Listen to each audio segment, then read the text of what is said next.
চলে গেছে 22,000।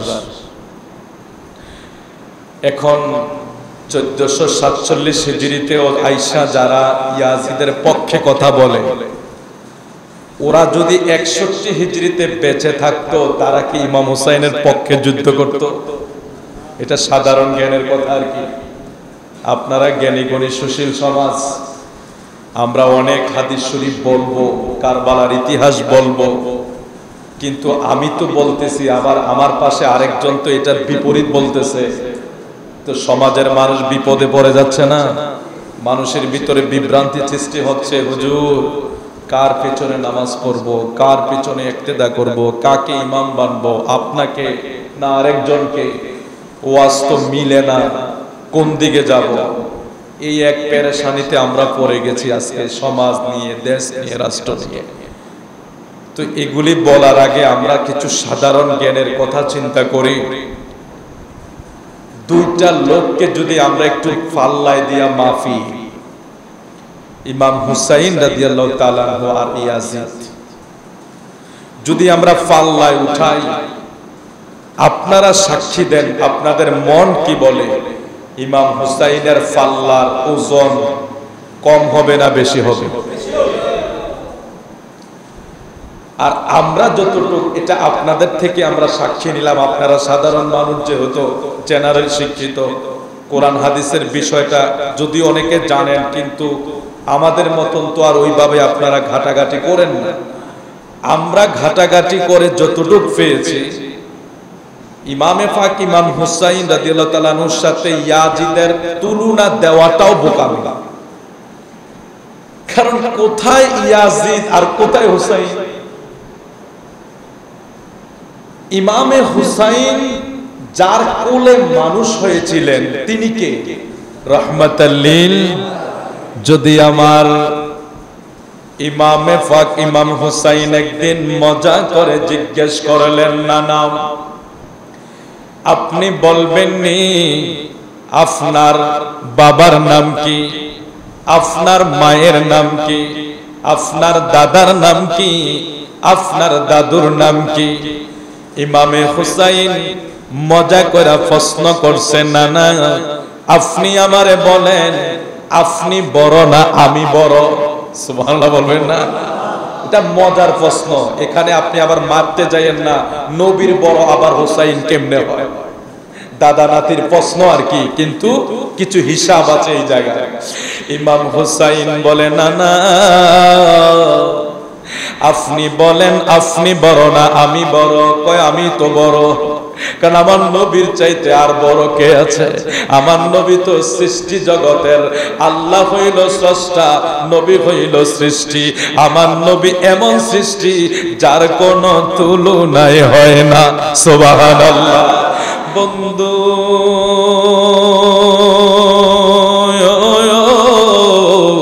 ইমামে হুসাইন মজা কইরা প্রশ্ন করেন, নানা গো আপনি বড় না আমি বড়? বলে আমি তো বড় হব। হুসাইন কয় না আমি বড়। বলে ভাইয়া তুমি কেমনে বড়, তুমি একটু আমারে বলবানি? তুমি কেমনে বড়, তুমি একটু আমারে বলবানি? বলে নানা গো আপনি বলেন আপনার বাবার নাম কি? বলে আমার বাবার নাম হইল আব্দুল্লাহ। তাইলে শুনেন আমার বাবার নাম কি জানেন? বলে বলো। বলে আমার বাবার নাম হইল মাওলা আলী কাররামুল্লাহ ওয়াজহু, শের খোদা আসাদুল্লাহিল গালিব, যাকে আল্লাহ পাকের সিংহ বলেছে। জোরে কোন সুবহানাল্লাহ। ও নানা আপনার বাবার নাম শুধু আব্দুল্লাহ, আর আমার যিনি বাবা তিনার নাম মাওলা আলী কাররামুল্লাহ ওয়াজহু। যেই আলীর জন্মটাই হয়েছে কাবা শরীফের ভিতরে। নানা গো আপনি বলেন আপনার মায়ের নাম কি? বলে আমার নাম মায়ের নাম আমেনা। বলে আপনার মায়ের নাম শুধু আমেনা, আর আমার মায়ের নাম ফাতেমাতুজ জাহরা তাহিরুত তাইয়্যিবা। আমার মা এমন মা যিনি জান্নাতের রমণীদের সরদার। সুবহানাল্লাহ। আচ্ছা আর কি? বলে নানা আপনার দাদার নাম বলেন। আমার নবীর পরিচয় এভাবে যখন জানতে চাইলেন খাজা আব্দুল মুতাল্লিব যখন পরিচয় জানতে চাইলেন আমার নবী সাজরা মুবারক পরিচয় দিলেন। কিন্তু ইমাম হুসাইন কয় নানা আমার নানার নাম কি আপনি জানেননি? সুবহানাল্লাহ বলবেন না? ও নানা আমার নানার নাম কি আপনি জানেননি? বলে হুসাইন তুমি তোমার মুখ থেকে শুনি, তোমার মুখ থেকে আমি শুনি, তোমার জবান থেকে শুনি। বলে নানা গো আমার যিনি নানা তিনি হইল রাহমাতাল লিল আলামিন। জোরে জোরে কোন সুবহানাল্লাহ। নানা গো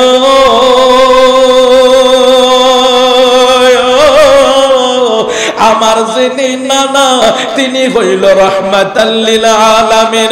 তিনি দুই জাহানের বাদশা, তিনি এমন একজন নবী যার কোনো তুলনা নাই, তিনি এমন একজন নবী যার কোনো উপমা নাই, তিনি এমন একজন নুরানিয়াতের মানুষ যিনার সাথে সৃষ্টির কোনো তুলনা চলে না। তিনি এমন একজন নবী যেই নবী আঙ্গুল মোবারক দিয়া ইশারা করলে চাঁদ দুই খণ্ড হইয়া যায়, সূর্য আসরের সময় আইসা দাঁড়ায়া যায়। তিনি হইল আমার নানা রাহমাতাল লিল আলামিন। ইমাম হুসাইন কয় ভাই আসলে তো কথা ঠিক, তুমি যে তোমারে বড় কইছো কারণ তোমার ব্যাকগ্রাউন্ড তো অনেক বড়, তোমার মা অনেক মর্যাদা, তোমার বাবা অনেক মর্যাদা, তোমার নানাও অনেক মর্যাদা। এই মর্যাদার দিকে আলোচনা করতে গেলে তুমি তো আমার দিকে বড় হইয়া যাও। মজা কইরা আলোচনা করেছে। আমার নবী তাদেরকে ভালোবাসতেন, এই জন্য কখনো তাদের মনে কষ্ট দিতে চাইতেন না। আমার নবী তাদেরকে ভালোবাসতেন। প্যারা রাসূল তাদেরকে কি পরিমাণ মহব্বত করতেন। আমার নবী মসজিদে নববীর পাশে খেজুর পাতার বিছানা বানায়। আমাদের দয়াল নবী খেজুর পাতার বিছানায় শুইতেন। বর্তমান মেডিকেল সায়েন্স বলে কেউ যদি 40 দিন খেজুর পাতার বিছানায় শুইতে পারে তার শরীরের কোনো বাত রোগ থাকবে না। সুবহানাল্লাহ। আমার নবী এমন একজন নবী ছিলেন যিনি ডাক্তারের ডাক্তার, বৈজ্ঞানের বিজ্ঞানী যিনি ছিলেন। ওই নবীজি অনেক লম্বা হয়ে যাবে, নবীজি বৈশা বৈশা খেজুর পাতার বিছানা বানায়। এমন সময় একটা শিকারী হরিণের বাচ্চা লইয়া দয়াল নবীর দরবারে আইসা হাজির। আমার নবীকে ডাক দিয়া কয় নবী গো আমি কতদিন জঙ্গলায় যাই একটা হরিণ শিকার করতে পারি না, তবে আজকে আমি জঙ্গলায় যাওয়ার আগে আমি মনে মনে নিয়ত করেছি আমি প্রথম যে হরিণ শিকার করব এটা আমি আপনার দরবারে হাদিয়া দেব। সুবহানাল্লাহ। কষ্ট হইতেছে আপনাদের? আমি সরাসরি আলোচনা ঢুকে গেছি কেন জানেন? অনেক লম্বা সময় কারবালার ওয়াজ তো আমরা খন্ড খন্ড করি, এদিক সেদিক করার কারণে আমাদের খুব সমস্যা জড়িয়ে যায়। আমরা যেমন অনেক মানুষ যুক্তি দেয়, আশ্চর্য হয়ে গেছি। দেখেন আপনারা বিভ্রান্ত হবেন না কেন? কালকে গুগল আছে না, গুগলে ঢুকলাম কারবালার বিষয়টা নিয়ে, অনেক বই আছে আলহামদুলিল্লাহ। আমি নিজে গত বছর অনেক টাকার বই এনেছি, যেগুলি এক সময় উর্দু পার্সিগুলি বাংলা হয়েছে, বইগুলি এনেছে। এখন দেখলাম বেশিরভাগ তো আমার যুবক বন্ধুরা যারা আছেন মোবাইল চালায়, মোবাইলে দেখে। তো আমি দেখলাম সেখানে কি আছে, সেখানে এমন কিছু মত আলোচনা করে রাখছে যা পড়লে আপনার ঈমান চলে যাবে। মানে এই গুগল শরীফের ভিতরে আপনার মতামত দিয়ে রাখছে কারবালার আলোচনা করতে গিয়ে। বলে যে ইমামে হোসেন ইমাম রাদিয়াল্লাহু তাআলা ওনারও কিছু দোষ ছিল। এখন এই মুভমেন্ট গুলিকে চেঞ্জ করতে হলে এই জাতীয় গোস্তাকি কথাগুলি আমাদের ব্রেন থেকে সরাইতে আমাদের দলিলের দরকার আছে, ডকুমেন্টারি কথার দরকার আছে। আসলে বিষয়টা কি? কারণ এখানে একটা জিনিস যুক্তি দেওয়া হয়, যেহেতু মসনদ নিয়ে যুদ্ধ হয়েছে, মানুষ মনে করে যে এখানে ইমামে হুসাইন কেন মক্কা থেকে গেলেন, উনি কুফায় যাওয়ার দরকারটা কি ছিল? সেখানে তো ওবায়দুল্লাহ বিন জিয়াদ ছিল, ইয়াজিদের মসনদ দখলে ছিল, উনি সেখানে গেলেন বা কেন? এই বিভিন্ন যুক্তি দিয়া ওই যে ইনায়া বিনায়া ইয়াজিদের পক্ষে কথা বলার লোক 61 হিজরিতে যেভাবে 22,000 ছিল 1447 হিজরিতেও সংখ্যা কমে নাই, দিন দিন বাড়তেছে।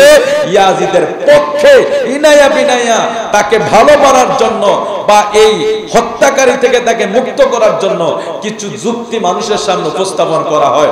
যদি এদেরকে বলা হয় আপনি বলুন ইমাম হুসাইন কার কোলে মানুষ হয়েছে আর ইয়াজিদ কার কোলে মানুষ হয়েছে, ইমাম হুসাইনের মাকাম কোথায় আর ইয়াজিদের মাকাম কোথায়, আরে ওজন দিলে তো ইয়াজিদের তো ওজনই পাওয়া যাবে না ইমাম হুসাইনের কাছে, তাহলে সেখানে ইমামে পাককে দোষারোপ করা হায় হায় কেমনে করে দেখেন। আল্লাহ কোরআন শরীফে কষ্ট হবে না আপনাদের, আল্লাহ বলছেন ইন্নামা ইউরিদুল্লাহু লিইয়ুযহিবা আনকুমুর রিজসা আহলাল বাইতি ওয়া ইউতাহহিরাকুম তাতহীরা।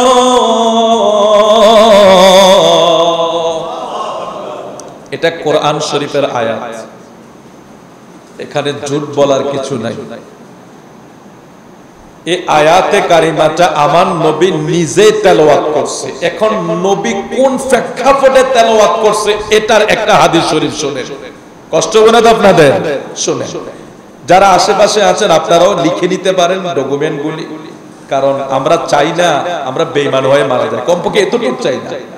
দুনিয়ার অর্থ সম্পদ কিছু দরকার নাই, বড় গদিও দরকার নাই, ক্ষমতাও দরকার নাই, কিচ্ছু চাই না, অতটুক চাই যাতে আমি সহ আমরা সমাজবাসী রাষ্ট্রবাসী কেউ যাতে বেঈমান হয়ে মারা না যায়, কারণ আমার সর্বশেষ সম্পদ কি? ঈমান।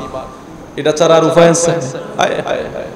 আজকে এটার উপরে সবচেয়ে বেশি আঘাত হচ্ছে, ঈমান ঈমান ঈমান। ঈমানের বাজারে আগুন জ্বালিয়ে দিয়েছে, আগুন জ্বালিয়ে দিয়েছে বড় বড় হুজুর, দাড়িওয়ালা, টুপিওয়ালা, জুব্বাওয়ালা।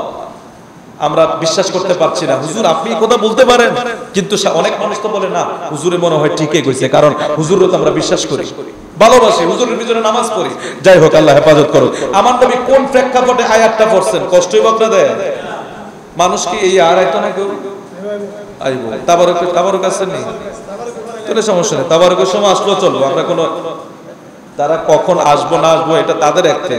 তারা মাগরিব থেকে এশা পর্যন্ত মাহফিল করছে সানপুর সুবহানের মধ্যে, এবারে আবদার করছে হুজুর কুদ্দুর এশার পরে কুদ্দুর মুনাজাতটা দেন। আমি কই না, কথা দিছি কুদ্দুর বাগবের জামো, এইজন্য আপনাদের এখানে খুব দ্রুত চলে আসছে। তো যখন মাইক ধরছি মানুষ নাই, তবুরুকের সময় সুবহানের মসজিদ তো মোটামুটি বড়, একবারে ভিতর বাইরে ফুল হয়ে গেছে। এরপরও আহলে বাইতের মাহফিলে তবুরুক খাইও যদি কলিজা শান্তি, আলহামদুলিল্লাহ। ওয়াজ না হলো, ওয়াজ সবাই শুনতে হবে এমন কোনো কথা না। দেখুন আমার নবীর হাদিস শরীফ, মনোযোগ সহকারে শুনুন। ওয়া আনা আয়েশা ক্বালাত খারাজান নাবিয়্যু সাল্লাল্লাহু আলাইহি ওয়াসাল্লাম। আমার নবীর নাম শুনলে দুরূদ শরীফ পড়েননি? পড়ার দরকার আছে নি? এটা লাভ না লস? হায় হায়, দুরূদ শরীফের হুকুম কিন্তু কোরআন শরীফ থেকে। মোল্লারা দলিল খোঁজে ফেকার কিতাবে এজমাকে আছে, আরে ভাই এত দূরে যাও কিতা? দুরূদ শরীফের দলিল ডাইরেক্ট কোরআন শরীফে আছে। সাল্লিমু তাসলিমা, সাল্লিমু তাসলিমা, আল্লাহ কবুল করুক। ওয়া আনা আয়েশা ক্বালাত খারাজান নাবিয়্যু সাল্লাল্লাহু আলাইহি ওয়াসাল্লাম গাদাতান ওয়া আলাইহি মিরতুম মুরহালুম মিন শারিন আসওয়াদা ফাজা আল হাসান ইবনে আলী ফাআদখালাহু সুম্মা জা আল হুসাইন فدخل معه ثم جاءت فاطمة فأدخلها ثم جاء علي فأدخله ثم قال। এবার আয়াতটা দেখেন, সুম্মা ক্বালা, অতঃপর নবী পড়ছেন ইন্নামা ইউরিদুল্লাহু লিইয়ুযহিবা আনকুমুর রিজসা আহলাল বাইতি ওয়া ইউতাহহিরাকুম তাতহীরা। দেখছেন এই হাদিস শরীফ মুসলিম শরীফের দ্বিতীয় খণ্ড 283 পৃষ্ঠা, হাদিসের নাম্বার হইল 2524 নাম্বার হাদিস। এটা হইল ডকুমেন্ট, আর এগুলি বাজারের বাংলা কিতাব থেকে নেওয়া না। এই কিতাবগুলি আমাদের ঘরও আছে ইনশাআল্লাহ, আলহামদুলিল্লাহ। এগুলি মেন যে কিতাব আছে, একেবারে বুখারী মুসলিমের মূল কিতাব, যেগুলি যারা মাদ্রাসায় হুজুররা পড়েছে, হুজুররা পড়ায়, আমরা দেখেছি এই কিতাবগুলি অনেক বড় মেন কিতাব, যেগুলি ফারস্যরা 200 বছর শাসন করছে, তারা ফার্সি ভাষা এবং উর্দু ভাষায় কিতাবগুলি ট্রান্সলেশন করা হয়েছে। এই মেন কিতাবের হাদিস, এই ডকুমেন্টটা মুসলিম শরীফ দ্বিতীয় খণ্ড 283 পৃষ্ঠা, হাদিস নং 2524। তাইলে কথাটার ভিতরে ডকুমেন্ট পাওয়া গেছে নি? এখন যারা বিশ্বাস করবে এমনি করবে, যারা মনে করেন হুজুর একটু মনে সন্দেহ আছে, তাহলে আপনি খুইলা দেখতে পারেন, কোনো সমস্যা নাই। যদি সন্দেহ থাকে, আমি হাদিসও তেলাওয়াত করছি, যদি সন্দেহ থাকে খুইলা দেখেন, কোনো সমস্যা নাই। তারপর আমরা সমাজে শান্তি চাই, আহলে বায়তের মোহাব্বত নিয়ে বাঁচতে চাই। আম্মা জানা আয়েশা সিদ্দিকা রাদিয়াল্লাহু তাআলা আনহা তিনি বলেন, আমার দয়াল নবী একদিন নকশিকাঁথা একটা চাদর গায়ে দিলেন অথবা কম্বল গায়ে দিলেন। আমার নবী একটা চাদর গায়ে দিয়া হুজরা থেকে বের হইলেন। নূর নবী এমন সময় হাসান ইবনে আলীকে ডাইকা চাদরের ভিতরে প্রবেশ করাইলেন। সুম্মা জা আল হুসাইন, হুসাইনকে চাদরের ভিতরে প্রবেশ করাইলেন। সুম্মা জা আত ফাতেমা, ফাতেমাকে চাদরের ভিতরে প্রবেশ করাইলেন। ফাদখালাহু সুম্মা জা আলীউন, মাওলা আলীকে চাদরের নিচে প্রবেশ করাইলেন। সুবহানাল্লাহ।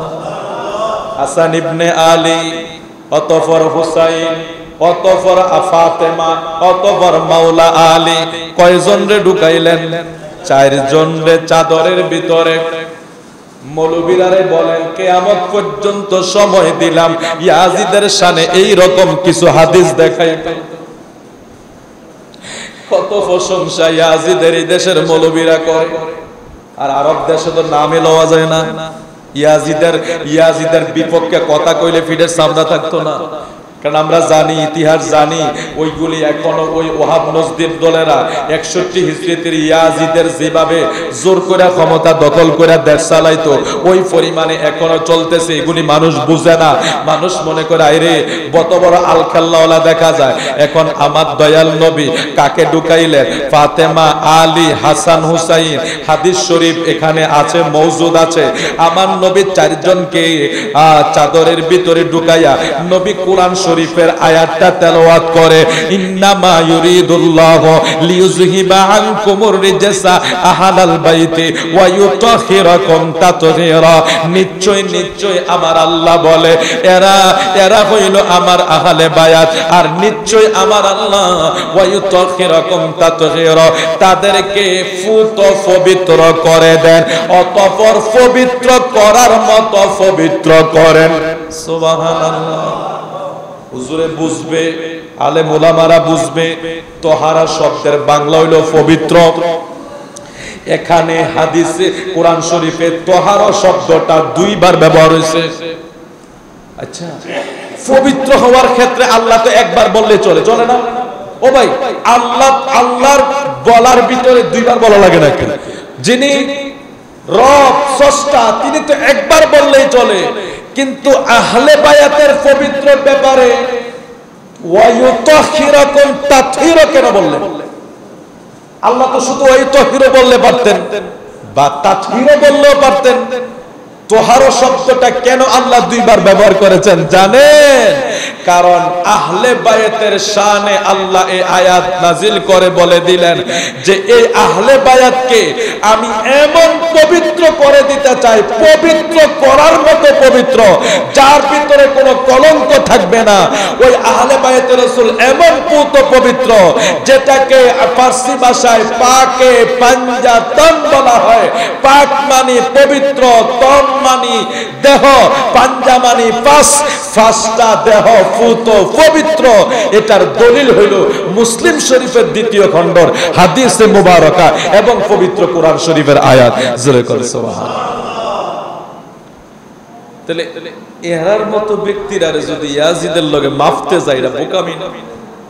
আপনি এই ধরনের কত হাদিস শুনবেন, রাত কবির হয়ে যাবে, কারবালায় ঢোকা যাবে না। এই ধরনের অনেক হাদিস আজ আপনাদেরকে শোনাইতে পারবো ইনশাআল্লাহ। একটু দুরূদ শরীফ পড়ি, সাল্লাল্লাহু আলা মুহাম্মাদ সাল্লাল্লাহু আলাইহি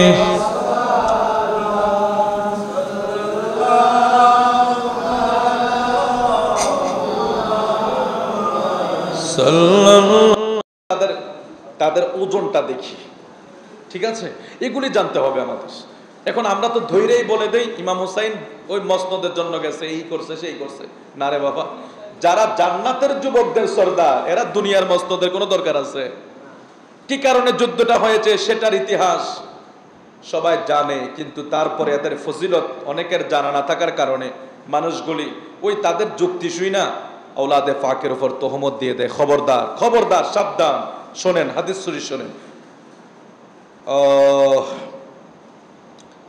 عن أبي ذر أنه قال وهو آخذ بباب الكعبة سمعت النبي صلى الله عليه وسلم সবাই দুরূদ শরীফ পড়েন, সাল্লাল্লাহু আলাইহি ওয়াসাল্লাম ইয়াকুলু আলা ইন্না মিসলা আহলি বাইতি ফীকুম মিসলা সাফিনাতি নূহিম মান রাকিবাহা নাজা ওয়া মান তাখাল্লাফা আনহা হালাকা, রাওয়াহু আহমদ।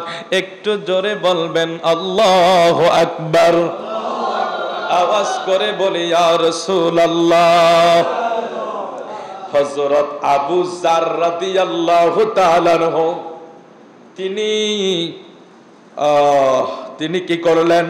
ওয়া হুয়া আখিযুম বিবাবিল কাবা, তিনি কাবা শরীফের দরজায় ধরলেন। বাব মানে দরজা, দরজাকে আরবিতে বাব বলা হয়, বাবের বাংলা হলো দরজা। তাহলে হাদিস শরীফের শব্দটি খেয়াল করেন। আমি কিন্তু আপনাদেরকে বোঝানোর চেষ্টা করতেছি, হুজুর তো এগুলি আলোচনা করছে আপনাদেরকে, আমি আবার একটু এই সামান্য আর কি এই বোঝানোর চেষ্টা করতেছি যে আসলে আহলে বায়াতটা এটা অনেক উঁচু মানের জিনিস, যেগুলি আমাদের ধারণ ক্ষমতার বাহিরে।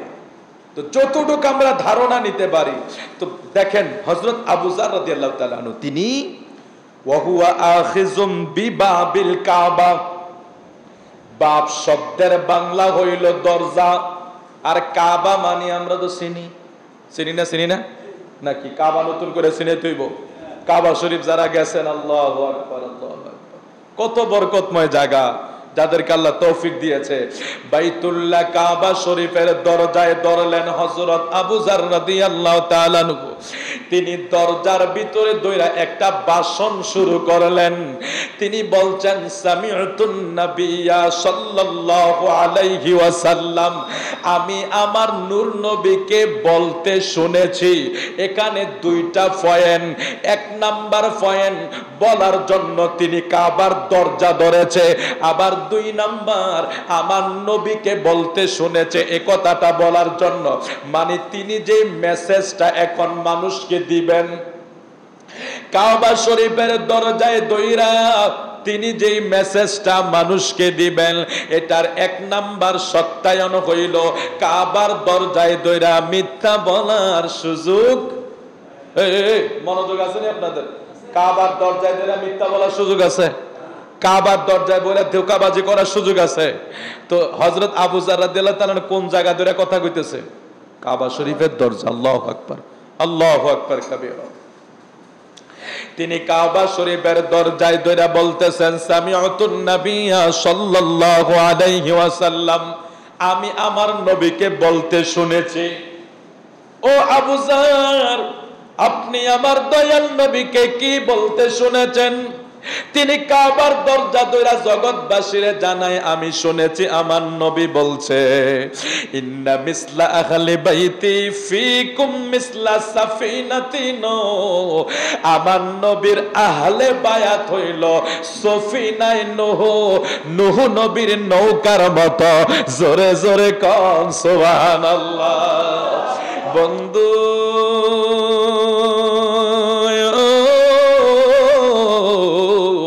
আমার নূর নবীজির বাসনটা আবু যার কাবার দরজায় দইরা বলতেছে, এখানে কেউ মিথ্যা করার, ঝুট বলার কোনো সুযোগ নাই। আমার নবী বলছে সাফিনাই নূহ নবীর নৌকার মতো আমার আহলে বায়াতের সদস্যরা, এ উম্মতেরা, নূহ নবীর নৌকায় যারা উঠছিল তারা বেঁচে গেছে। ওয়াজটা শুনছেননি আপনারা? কিছু কিছু মনে পড়েনি, দেখেন আমি আবার স্মরণ করাই। নূহ নবীর সময় একটা প্লাবন হয়েছিল, বন্যা। নূহ নবীকে তারা এমন মারা মারছে কওমের লোকেরা। নূহ নবী কিন্তু 950 বছর বেঁচে ছিল। ওয়ালাকাদ আরসালনা নূহান ইলা কওমিহি ফালাবিসা ফীহিম আলফা সানাতিন ইল্লা 50 আমা। নূহ নবী হায়াত পাইছে 50 কম 1000 বছর। সুবহানাল্লাহ। আর আমরা তো 100 বছর না, 40-এর পরে হাফাইয়া যাই। 40-এর পরে আমরা সব কিছু 50-60 বছর বুনাস এখন। তো নূহ নবী হায়াত পাইছে কত বছর? 50 কম 1000 বছর। উম্মত কয়জন ছিল জানেন? কম বেশি হতে পারে, ইতিহাসের পাতায় তাফসীরের কিতাবে লেখা আছে মাত্র 40-80 জন উম্মত হইছে। 950 বছর দিনের দাওয়াত দিয়া উম্মত পাইছে কয়জন? 80 জন।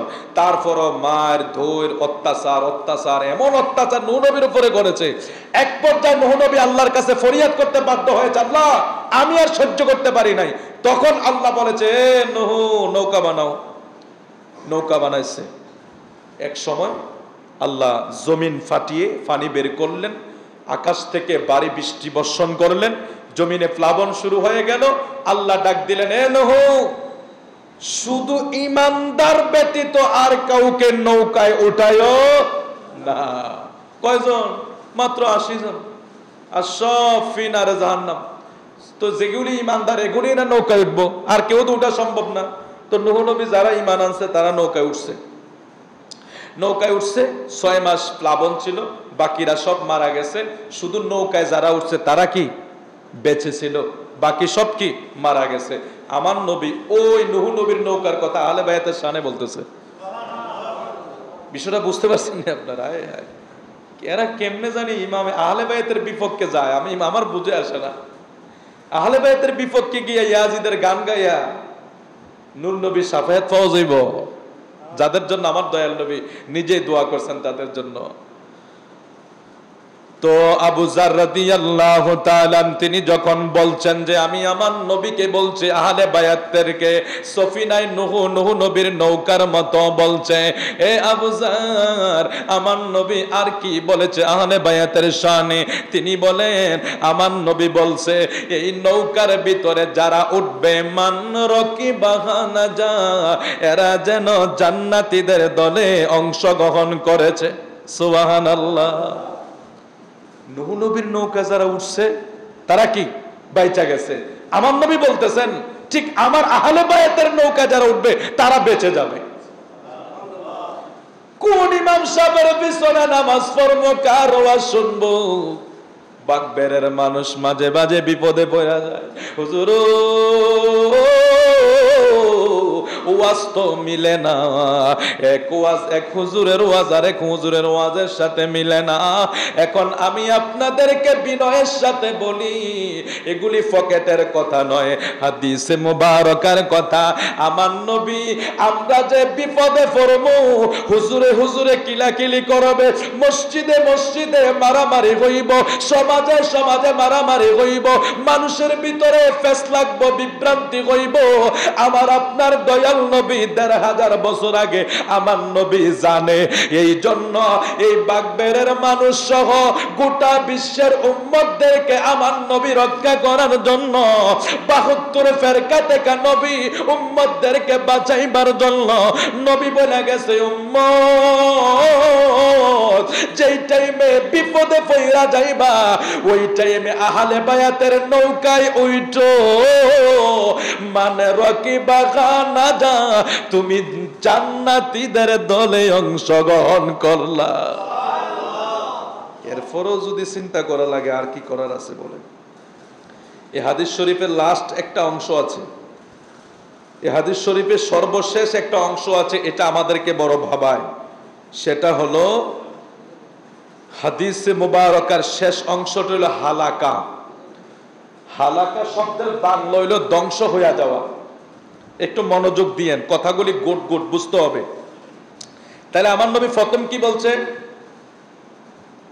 আহলে বায়াত কি নূহ নবীর নৌকায় বলেন না, নূহ নবীর কি নৌকা। তো এটাতে যারা উঠছে তারা বেঁচে যাবে, এটা আমার নূহ নবী বলেছেন। মান রাকিবাহা নাজা, মান রাকিবাহা নাজা। তোমরা আহলে বায়াতের দলে অংশগ্রহণ করলা, অতঃপর তোমরা নাজাতীদের দলে অংশগ্রহণ করলা। তাহলে এখন আমার আর চিন্তা করার দরকার আছে আমি কি ইয়াজিদের দলে যাবো, না এই দলে যাবো, না ওই দলে যাবো? হুজুর দল তো অভাব নাই। আজকে 24 সালে এক দল হয়, 25 সালে আরেক দল, 23 সালের ওয়াজ একরকম, 24 সালে হুজুর কয় ওমকে আল্লাহর ওলি, 25 সালে আয়া কয় ওমকে নাস্তিক। হুজুরের ওয়াজে তো কোনো মিল পাওয়া যায় না। হুজুরের 20 সালের ফতুয়ার লগে 25 সালের ফতুয়া মিলে না। কোরআন কি 20 আর 25 সালে কি কোরআন পাল্টায় নাকি? কোরআন কি পাল্টায়? হাদিস পাল্টায়? কোরআনের আয়াত পাল্টায়? তো হুজুরের ফতুয়া দি 20 সালে একরকম, 25 সালে আরেক রকম। তাইলে এগুলি হুজুর না, এগুলি 72 ফেরকার জাহেল, যাদেরকে নবী বলেছেন আসমানের নিচে আলেমরাই হবে সর্বনিকৃষ্ট, যাদের কারণে জমিনে ফিতনা ছড়াবে আর মানুষ বিভ্রান্ত হবে, মানুষগুলিকে বিপদে বাঁধাবে। ওই ফিতনা ফাসাদ থেকে বাঁচার জন্য রাস্তা নবী দেখাইয়া গেছে। উম্মত, এই রাস্তা হলো মান রাকিবাহা নাজা, আমার আহলে বায়াতের নৌকা, আমার আহলে বায়াতের দলে অংশগ্রহণ করো, তুমি নাজাতীদের দলে অংশগ্রহণ করলা। যেরকম সুবহানাল্লাহ। এই লাস্টের কথা বড় ভয়ানক। ওমান তাখাল্লাফা আনহা হালাকা। হালাকা শব্দের বাংলা হইল ধ্বংস হইয়া যাওয়া। এখন আপনারা বিচার করে নিয়েন, সুশীল সমাজ, শিক্ষিত মানুষ। নবী প্রথম বলছে উঠলে বাঁচতে পারবা, আর না উঠলে বিরোধিতা করলে, ইয়াজিদের পক্ষে নিয়ে কথা বললে, আহলে বায়াতের দোষ খুঁজলে, আরে এমন এমন কথা বলে এগুলি আমরা জবানে বলতে পারবো না, আপনারা তো বিশ্বাস করতে পারছেন না জানি না। যারা দুশমনে রসুল, দুশমনে আহলে বায়াত, তারা এমন এমন ভাষা আওলাদ রসুলের সামনে ব্যবহার করে, আপনি অবাক হয়ে যাবেন, তাকিয়ে থাকবেন, আর এই লোকটাকে ম্যাফ করবেন। তুই যদি বেঁচে থাকতি 61 হিজরিতে, আগে মনে হয় ইমাম হুসাইনের গায়ে আগে তুই তীর মারতি। 1447 হিজরিতে এসেও যদি 1500 বছর ব্যবধানে ইয়াজিদের পক্ষে লোক থাকতে পারে, ওই দিন তো আরো আগে থাকতো। আর আমরাও যদি 1500 বছর পরে ইমাম হুসাইনের পক্ষে কথা কইতাম পারি, ওই দিন যদি থাকতাম, ওই দিন ইমাম হুসাইনের পক্ষে আগে যেয়ে মাঠে লড়তাম। আল্লাহু আকবার। নবীজি লাস্টের যে কথাটা বলছেন, যদি কেউ আহলে বায়াতের রাস্তা থেকে বিচ্ছিন্ন হয়ে যায়, বা এটার বিরোধিতা করে, বা এটাকে অবজ্ঞা করে, অবহেলা করে, ভালোবাসে না, বা কষ্ট দেয়, তাইলে তারা কি হবে? ওমান তাখাল্লাফা আনহা হালাকা। হালাকা শব্দের বাংলা হলো ধ্বংস হইয়া যাওয়া। জ্ঞানী গুণী সুশীল সমাজ, আপনারা ডিকশনারি খুলবেন অথবা হাদিসের কিতাব খোলেন, বা শব্দটা মনে রাখেন, হালাকা শব্দের বাংলা হলো ধ্বংস হইয়া যাওয়া। আমার নবী বলছেন আহলে বায়াতের রাস্তা ছাড়া অন্য রাস্তায় কেউ যদি চলো, ধ্বংস হইয়া যাইবা, ধ্বংস হইয়া যাইবা। এই ধ্বংস কি শুধু দুনিয়ায় না আখেরাতও? এবার একটা কোরআনের আয়াত পড়ি, কষ্ট হইব আপনারা। এরপরে সরাসরি কারবালার থেকে কিছু কথা বইলা আমরা ইনশাল্লাহ চলে যাব, কারণ এই কয়েকদিন একটু মাহফিল বেশি হয়ে যেতেছে। মাহফিল করবা শাহাদাতে কারবালার উসিলায়, তো আমরা সরাসরি কারবালায় চলে যাব। এই আমার নবী যে বলছেন হালাকা, ধ্বংস হয়ে, এটা তো হাদিসের কথা। এখন কোরআন শরীফে কি আছে? আল্লাহ বলছেন বিসমিল্লাহির রহমানির রহিম,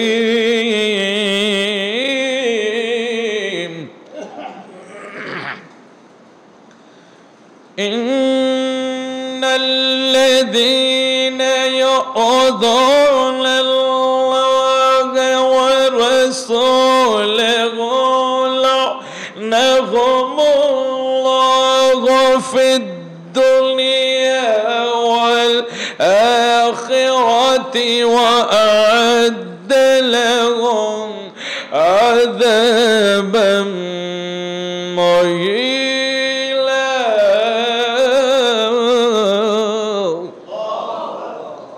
এটা কোরআন শরীফের আয়াত। আহলে বায়াতের শানে যেখানে সরাসরি কোরআনের আলোচনা আছে, এদেশে বহুত কোরআনের আলোচনা হয়ও, কিন্তু এই আয়াতগুলি মনে হয় আর চোখে পড়ে না। এদেশে বহুত তাফসীর হয়, কেন জানি আমার নবীর শানের আয়াতগুলি তাফসীর হয় না। আহলে বায়াতের শানের আয়াতগুলি তাফসীর হয় না, এই দুঃখটা সামাল দিতাম পারি না। আমরা অনেক আয়াত আছে, অনেক ওয়াজ আছে, ঠিক আছে তো বাবা, কিন্তু যেহেতু লা ইলাহা ইল্লাল্লাহর সাথে মুহাম্মদুর রাসূলুল্লাহ আছে, আসেনি না? শুধু লা ইলাহা ইল্লাল্লাহ বললে ঈমান? ঈমান কি? মুহাম্মদুর রাসূলুল্লাহ সাল্লাল্লাহু আলাইহি ওয়াসাল্লাম। এখন আমি লা ইলাহা ইল্লাল্লাহর ওয়াজ করে চলে গেলাম, তাফসীর করলাম, আর তাফসীরও তো মাশাআল্লাহ, আল্লাহ আল্লাহ মাফ করুক, এখনকার জামানার তাফসীর যারা তাফসীর করে মাঠে ময়দানে, এদেরকে যদি একদিন দেন মাদ্রাসায় পড়াইতো, এরা মাদ্রাসার বারিন্দা থেকে ফলাইয়া চলে যায়। এসব ধোঁকা বোকাস। নাম দিছে তাফসীরুল কোরআন মাহফিল, ওইটা শুরু করে দেয় রাজনীতি, এই সেই, ওমকে ভালো না, তোমাকে ভালো না, ওমকে খারাপ, ওমকে খারাপ, ওমকে এই দালাল, এই তাফসীর, তাফসীরের রাজনীতি চলে। তাফসীর শুধু এটি বোকা, ধোঁকা দেয় মানুষকে। আল্লাহ হেফাজত করুক, জোরে বলে আমিন। তো নবীজি হাদিস শরীফে বলছে হালাকা, ধ্বংস হয়ে যাইব যারা আহলে বায়াতের বিপক্ষে যাবে। এখন আল্লাহ কি বলতেছে? আল্লাহ বলে ইন্নাল্লাযীনা ইউযুনাল্লাহা ওয়া রাসূলাহু লানাহুমুল্লাহু ফিদ দুনিয়া ওয়াল আখিরা।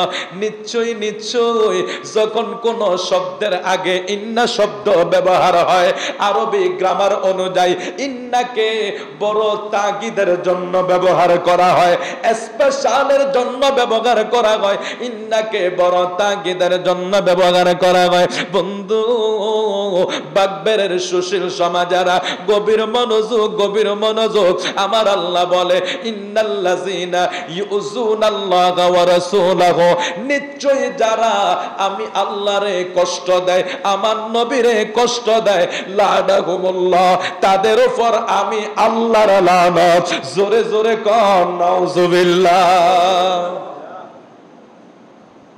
আল্লাহ যখন বলছে আমার লানত, এখানে বাঁচার রাস্তাটা আমাদেরকে একটু দেখান। রাস্তা আছে নি বাঁচার? আল্লাহ বলতেছে আমারে যারা কষ্ট দেয়, আমার বন্ধুরে যারা কষ্ট দেয়, লানাহুমুল্লাহ, তাদের উপরে আমি আল্লাহর লানত। হায় হায়, আল্লাহ যদি সরাসরি লানত দিয়ে দেয়, এখানে তো বাঁচার রাস্তা নাই। তাহলে এখন আল্লাহকে কষ্ট দেয়, আমার রসুলকে কষ্ট দেয়, বলে হুজুর এখন কিভাবে আল্লাহ আল্লাহ রসুল কষ্ট পায়? কিভাবে কষ্ট পায় জানেন? আমার রসুল বলছে যে কেউ যদি আমার আহলে বায়াতকে কষ্ট দেয়, তারা যেন আমি নবীকে কষ্ট দিল। বুঝতে পারছেন না বিষয়টা? এটাও হাদিস শরীফের কথা, বানায়া সানায়া না। অনেক সময়ের দরকার, এর জন্য সবগুলো বের করতেছি না। আপনার জানি যারা বিশ্বাস করবে এমনি করবে, যারা করবে না এগুলি আরে তো মানে উড়াইয়া দিবে, বোকা কবে ধোঁকা, সব ধোঁকা। কিন্তু ওরা বিশ্বাস করবে না, অবিশ্বাসীদেরকে কখনো বিশ্বাস করা যাবে না। তো বলছিলাম আমার নবী কষ্ট পাইলে আল্লাহ কষ্ট পায়। আমার নবী বলছে আমার আহল বাইত কষ্ট দিলে আমি কষ্ট পাই, আর আমার নবী কষ্ট পাইলে কষ্ট পায় কে? আল্লাহ। আমার নবীর কষ্ট আল্লাহ কিভাবে পায়? তায়েফের ময়দানে নবীজি কষ্ট পাইছে, পাথরের আঘাত খাইছে, আমার নবীকে বেহুশ করে দিছে। আমার নবী একবারও বদদুয়া করে নাই, কিন্তু আল্লাহ জিবরিল আমিনরে ফাটাইয়া দিছে তায়েফকে উল্টে দেওয়ার জন্য। কেউ তাহলে বোঝা গেল আমার নবী কষ্ট পাইলে আল্লাহ কষ্ট পায়, আমার নবী দুঃখ পাইলে আল্লাহ দুঃখ পায়। আল্লাহ এই আয়াতে এটাই বুঝাইছেন, তোমরা যদি আমি আল্লাহরে কষ্ট দাও, আমার বন্ধুরে কষ্ট দাও, তাইলে লানাহুমুল্লাহ, তোমাদের উপরে আমি আল্লাহর লানত। শুধু লানত নয়, ফিদ দুনিয়া ওয়াল আখিরা, তোমরা দুনিয়াও অপমান হইবা, আখিরাতেও অপমান হইবা। নাউজুবিল্লাহ বলেন। আমরা দেখিও নবীর দুশ্মনরা দুনিয়াও শাস্তি পাইয়া যায়, নবীর দুশ্মনরা দুনিয়ায় যে শাস্তি পায়। আশেকে রসুলরা মারা গেলে 128 দিন না 20 দিন পরে আগানগরের গফুর হাজিরে মাটি খুইরা দেখছে লাশটার কাফনের কাপড়ও কিচ্ছু হয় না। আশেকরা মারা গেলে চেহারাটা, কুমিল্লা আলিয়ার প্রিন্সিপাল ইন্তেকাল করছে গত রমজানে, হুজুরের মরণের ছবি, হাসি মাখা চেহারা। আল্লাহু আকবার বলেন। নবীর প্রেমিকরা মারা গেলে তাদের দেখো অক্ষত থাকে, মাটিয়ে ধরে না, তাদের চেহারা আরো উজ্জ্বল হইয়া যায়। আর নবীর দুশমনরা মারা গেলে তার কবর পর্যন্ত খুঁজা পাওয়া যায় না। এই ইয়াজিদের দলেরা, তোমরা ইয়াজিদের প্রশংসা করো, ইয়াজিদের কবরটা কোন জায়গায় বাইর কইরা দেখাও, তারে কোন জায়গায় মানুষ সম্মান করে। আর ইমাম হুসাইনের রওজাতে লক্ষ লক্ষ লোক দৈনিক আসা যাওয়া করতেছে, জিয়ারত করতেছে। গোটা বিশ্ব থেকে লোক ইমাম হুসাইনের মাজারে জিয়ারতে যায়নিও।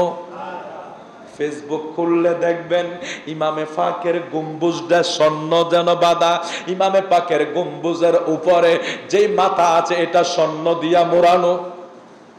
তাহলে যারা সম্মান দুনিয়ায় আছে আখেরাতেও, যারা দুনিয়ার সম্মানী তারা পরকালেও সম্মানী। এ বন্ধু, আল্লাহ বললেন যারা কষ্ট দিলা তোমরা দুনিয়াও অপমান হইবা, আখেরাতে অপমান হইবা। হ্যাঁ, শাস্তি শেষ হয় না এখনো। দেখছেন আমার নবীরে কষ্ট দিলে শাস্তির ধারাবাহিকতা দেখেন। আল্লাহ প্রথম বলেন লানাহুমুল্লাহ, আমি আল্লাহর লানত তোমাদের উপরে পড়বে। দ্বিতীয়বার আবার শাস্তি, ফিদ দুনিয়া ওয়াল আখিরাহ, দুনিয়াও তোমরা লানত পাইবা, পরকালেও তোমরা লানত পাইবা। আমার আল্লাহ এখানে ক্ষান্ত হয় না, আরো শাস্তির কথা বলে দেয়। ফিদ দুনিয়া ওয়াল আখিরাহ ওয়া আ'আদ্দা লাহুম আযাবাম মুহিনা। আল্লাহ বলে বান্দারা রে, যারা আমার নবীরে কষ্ট দিবা, যারা আমার বন্ধুরে কষ্ট দিবা, ওয়া আ'আদ্দা লাহুম আযাবাম মুহিনা, তোমাদের জন্য কঠিনতর কঠিন আযাবের ব্যবস্থা আমি আল্লাহ করে রাখছি যারা আমার নবীরে কষ্ট দিবা। নাউযুবিল্লাহ। পকেটের কথা না কোরআনের কথা? এই পকেটের কথা না কোরআনের কথা? বুঝতে হবে। আল্লাহ কবুল করুক, জোরে বলে আমিন। সুবহানাল্লাহ ওয়ালহামদুলিল্লাহ, লা ইলাহা ইল্লাল্লাহ, সুবহানাল্লাহ ওয়ালহামদুলিল্লাহ, লা ইলাহা। এই জিকির একবার করলে উহুদ পাহাড় পরিমাণ সওয়াব আমলনামা লেখা হবে। সুবহানাল্লাহ, সুবহানাল্লাহ। এটি বেশি বেশি পড়বেন। সুবহানাল্লাহ ওয়ালহামদুলিল্লাহ, লা ইলাহা ইল্লাল্লাহ, সুবহানাল্লাহ ওয়ালহামদুলিল্লাহ, লা ইলাহা সুবহানাল্লাহ আলহামদুলিল্লাহ, লা ইলাহা ইল্লাল্লাহ। নাই কোনো মাবুদ আল্লাহ ছাড়া, নাই কোনো মাবুদ আল্লাহ ছাড়া, সুবহানাল্লাহ ওয়ালহামদুলিল্লাহ, লা ইলাহা ইল্লাল্লাহ, সুবহানাল্লাহ ওয়ালহামদুলিল্লাহ, লা ইলাহা। আপনাদের সময় আর বেশি লস করি না, একটু আমরা কারবালার দিকে প্রবেশ করব। আমি একটা কথা ফালাই আসছিলাম, আমার নূর নবীর দরবারে হরিণী নিয়ে আসছিল, এটা মনে আসেনি? এটার একটু ক্রস করে লাইছি। এটা ক্রস করার কারণ আছে, কারণ আগে কোরআন হাদিস থেকে কিছু সরাসরি মেডিসিন দেওয়া লাগবে, এরপরে যাইয়া ইতিহাসের পাতার থেকে কথা কইতে হইব। কারণ আগেরটা কইয়া তারপরে, কারণ নাইলে কব ওই দেখছো নি হুজুরে কি গল্প গুচ্ছব শুরু করছে। কোনোটাই গল্প না, আমরা জিম্মাদারি নিয়ে কথা বলি ইনশাআল্লাহ। জিম্মাদারি নিয়ে কথা বলি, হুশে বলি, জোশে বলি না, বিবেক দিয়া বলি, যাতে পরের দিন মাপ না চাওয়ান লাগে। বহু মোল্লা মৌলবীরা দেখছি আজকে কইয়া প্রত্যেকদিন মাপ চাওয়ান লাগে, এরকম যাতে ইনশাআল্লাহ না হয়। আমরা জিম্মাদারি নিয়ে কথা। তো রাসূলুল্লাহর দরবারে শিকারে আসছে হুজুর নিয়ে, হুজুর অনেক চেষ্টা করছি আর ধরতে পারি না, কিন্তু আপনার দরবারে যখন নিয়ত করছি তখন শিকারি এটা অনায়াসে আমি একটা শিকার করে ফেললাম, এটা আপনার কাছে হাদিয়া দিয়ে গেল, এটা আপনার জন্য। শিকারি চলে গেছে। এমন সময় আমার নবীর বড় নাতির নাম হইল ইমাম হাসান। ইমাম হাসান নূর নবীর দরবারে এসে দেখে একটা হরিণের চানা বাঁধা। হরিণের বাচ্চা যারা দেখছেন তারা বুঝতে পারেন হরিণী কিন্তু বড় একটা মায়াবী প্রাণী, দেখলে বড় মায়া লাগে, দেখলে বড় ভালো লাগে। 2-4 বছর আগে সুন্দরবন গিয়েছিলাম, সেখানে দেখেছি হরিণী কি সুন্দর করে তারা চতুর্দিকে বেষ্টনী দিয়ে রাখছে, এই বাচ্চাগুলি বড় মায়া লাগে। হরিণের বাচ্চা যখন বাঁধা, ইমাম হাসান এসে একটা বায়না ধরলো, ভাইয়া ও নানা ভাই, আপনার দরবারে একটা হরিণের ছানা দেখা যায়, আমার কাছে মায়া লাগে, দেন দেন আমি এটা নিয়ে খেলা করব। আমার নবী দিয়া দিলেন, ঠিক আছে যাও তুমি হরিণের সাথে খেলা করো। কিছুক্ষণ পরে ইমাম হুসাইন আরো ছোট, ইমামে পাক নানা জানের দরবারে এসে দেখে বড় ভাই খেলা করতেছে। বাচ্চা যদি 2টা থাকে, খেলনা কিন্তু 2টা কিনতে হয় বাজার থেকে, নাইলে কিন্তু খেলনা লইয়া ঘরে ঢুকন যাইতো না, যদিও ঢুকে এটা নিয়ে মারামারি শুরু হইয়া যাইব। আমার নূর নবীর কলিজার টুকরা হুসাইন ছোট্ট মানুষ, যখন দেখছে বড় ভাই রাতে হরিণী, এবার নিজেও বায়না ধরছে, নানার কাছে যাই কয় নানা আমারও একটা দেন। সুবহানাল্লাহ কইতেন না? এটা বাজারের খেলনা না কইলে পাওয়া যাইব। আমার নবী কয় ভাইয়ারে শিকারি আমারে একটা হরিণী দিছে, আমি আরেকটা কোথা থেকে দেব? আমি তো আমার কাছে হরিণী আছিল, একটা হাসান নিয়ে গেছে, আমি আর একটা কোন জায়গা থেকে দেব? এখানে অনেক লম্বা আলোচনা। ইমাম হুসাইন রে আমার আল্লাহ কত ভালোবাসে, ইমাম হাসান রে আল্লাহ কত ভালোবাসে। ইমাম হুসাইন বায়না ধরেছে হরিণীর বাচ্চা ছাড়া যাবে না, মা চোখের পানি ছেড়ে দিবে, কান্না করবে, এটার জন্য তিনি এখান থেকে যাচ্ছে না। আমার নবী বলে ভাইয়া আমি কোন জায়গা থেকে তোমাকে হরিণী দেব? ইমাম হুসাইন ডাক দিয়া কয় নানা ভাই রে, আপনি কোন জায়গা থেকে দেবেন এটা আপনি বইলেন না গো নানা, কারণ আল্লাহ হইল দাতা, আপনি হইলেন বন্টনকারী। আল্লাহ হইতুয়ানা কাসিমুন, আল্লাহ হইল দাতা, আপনি হইলেন বন্টনকারী। নানা ভাই আমার ভাইয়ার জন্য একটা হরিণের ব্যবস্থা করেন। এখানে 2টা বর্ণনা, কেউ বলে আল্লাহ জিবরিল আমিনরে শিকারী বানায়া ইমামে পাকের হুসাইনের জন্য একটা হরিণের ছানা দিয়া গেছে, আবার কেউ বলে কিছুক্ষণের ভিতরে আরেকটা শিকারী আইসা হরিণের বাচ্চা দিয়া গেছে।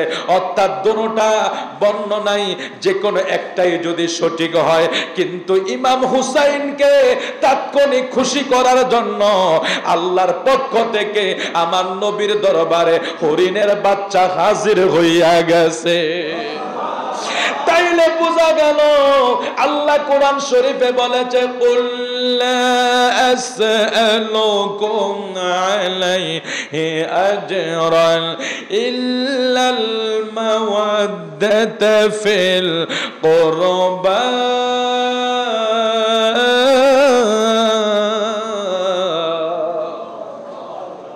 কোরআন শরীফের আয়াত। আল্লাহ বলে হাবিব আপনি আপনার উম্মতদেরকে বলে দেন তারা যাতে ইল্লাল মাওয়াদ্দাতা ফিল কুরবা, আপনার নিকটবর্তীদেরকে ভালোবাসে।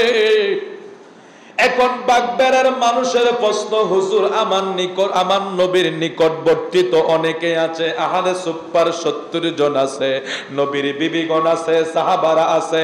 এখন আল্লাহ যে ডিক্লেয়ার দিছে নবীজির আহালকে ভালোবাসার জন্য, ইল্লাল মাওয়াদ্দাতা ফিল কুরবা, করিব মানে নিকটবর্তী, নবীর নিকটে যারা আছে তাদেরকে ভালোবাসার জন্য। এখন আমার নবীর কোন নিকটবর্তীদেরকে ভালোবাসবে? এই বিষয়টা জানার জন্য যেই সাহাবায়ে কেরামেরা নূর নবীর সামনে উপস্থিত ছিল, ওহী নাজিল হওয়ার সময় একজন সাহাবী আন ইবনে আব্বাস, আব্দুল্লাহ ইবনে আব্বাস থেকে হাদিস বর্ণনা, মিশকাতে সরা মেরকাতে এই হাদিসটা উল্লেখ আছে।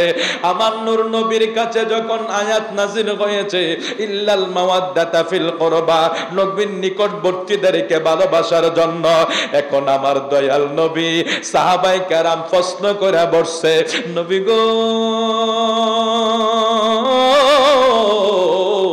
আমরা কাদেরকে ভালোবাসবো? এখানে তো বলে নাই, অর্থাৎ কোরআন শরীফে বলছে মাওয়াদ্দাতা ফিল কুরবা, নিকটবর্তী। এখন আপনার নিকটে তো লোকের অভাব, আমরা হলে এটা প্রশ্ন করতাম, ঠিক আছে না? এখন আপনার তো অনেকেই আছে। ইমাম সাহেবের দাওয়াত দিয়ে গেছেন, হুজুর আপনার সাথে কয়েকজনরে নিয়ে যাইয়েন। এখন হুজুর একটা হেজিটেশনে পড়ে গেল, আমি কারে নেবো না কারে নেবো। এখন হুজুর চাইলে যদি আপনারা প্রশ্ন করে ভাই দাওয়াত যদি দিচ্ছেন কারে কারে নিতাম, তখন আপনি যদি নামটা কইয়া দেন ওনার জন্য কি হয়ে যায়, সহজ হয়ে যায়। ঠিক সাহাবায়ে কেরাম দেখলেন আল্লাহ আয়াত নাজিল করছেন নবীর নিকটবর্তীকে কি করার জন্য, ইল্লাল মাওয়াদ্দাতা ফিল কুরবা, ভালোবাসার জন্য। এখন সাহাবায়ে কেরাম তো কাকে ভালোবাসবো, তখন নবীজিকে তারা প্রশ্ন করে বসছে, ইয়া রাসূলুল্লাহ নবী গো আমরা কাদেরকে ভালোবাসবো? এবার আমার নবী শুনবেন নি, কষ্ট হইতেছে, আমরা শেষের দিকে চলে যাবো ইনশাআল্লাহ। আলোচনা মোটামুটি অনেক হয়ে গেছে। এত হাদিস শরীফের আলোচনা, এগুলি রাত 12টা পর্যন্ত করা যাইতো যদি এগুলির ভিতরে আরো কিছু ঢুকাইতাম, না ঢুকাইয়া সরাসরি বলে দিছি। আমার নবী কি বলতেছে দেখেন, সাহাবারা প্রশ্ন করছে কাকে ভালোবাসবো, ঠিক আছে, এটা মিশকাতের সূরা মেরকাতে হাদিস শরীফটা উল্লেখ আছে। সাহাবারা প্রশ্ন করছে হুজুর কাকে ভালোবাসবো, ওই কোরআনের আয়াত নাজিল হওয়ার পর। তখন আমার নবী কি জবাব দিয়েছেন? নবী কয় ওয়া আলী ওয়া ফাতেমা। চিনছেন নি? নামটি চিনা যায়নি? আল্লাহু আকবার, জোরে কোন আল্লাহু আকবার। নূর নবীকে প্রশ্ন করছে সাহাবীরা, নবী গো আমরা কাদেরকে ভালোবাসবো? আমার নবী জবাব দেয় ওয়া আলী ওয়া ফাতেমা, আমার আলী আমার ফাতেমা, ওয়া ইবনাহুমা তাদের দুই ছেলে হাসান এবং হুসাইন রে ভালোবাসার কথা স্বয়ং আল্লাহর ডিগলার ইল্লাল মাওয়াদ্দাতা ফিল কুরবা এই আয়াতে কারিমা নাজিল কইরা আমার আল্লাহ ওই পাকে পাঞ্জাতনকে ভালোবাসার জন্য কোরআনের আয়াত নাজিল কইরা তাদেরকে ভালোবাসা আমাদের উপর ফরজ কইরা দিয়েছে। সুবহানাল্লাহ। শেষ। এবার আমরা একটু কারবালার দিকে যাই। সেই আহলে বায়াতের কত মর্যাদা, আর আমি তো কি বলছি এক ঘন্টার ভিতরে কয়েকটা হাদিস শরীফ কয়েকটা কোরআন তেলাওয়াত করছি, আরো তো আছে। আলহামদুলিল্লাহ বলেন। যারা বিশ্বাস করবে এগুলি, আর যারা করবে না পুরা কোরআন শরীফ তারা মাথার দিলেও কেবল না মানি না, এটা আমার মন মতো হয়েছে না। যার ইমাম যেরম, যার নসিব যা, যার নসিবে যা আছে তাই হবে। ইমামে পাক ইমাম হাসান রাদিয়াল্লাহু তাআলা আনহুকে বিষ খাওয়াইয়া মেরেছে, যেমন তেমন বিষ না, কয়েকবার ইমাম হাসানকে বিষ খাওয়াইছিলেন। সর্বশেষ যে বিষটা খাওয়াইছে এটা অনেক দামি ছিল। ইমামে হাসান রাদিয়াল্লাহু তাআলা আনহু বলছে, বাইরে আমার কলিজাটা ছিঁড়ে যাচ্ছে, শরীরে রক্তগুলি ফানি হয়ে গিয়েছে, খুব কষ্ট পেয়েছে। ইমামে হাসান বিষের যন্ত্রণায় অনেক কষ্ট পেয়েছে। ইমামে হাসানকে দুনিয়ার থেকে বিদায় করে দিয়েছে। ইমামে হুসাইন রাদিয়াল্লাহু তাআলা আনহুর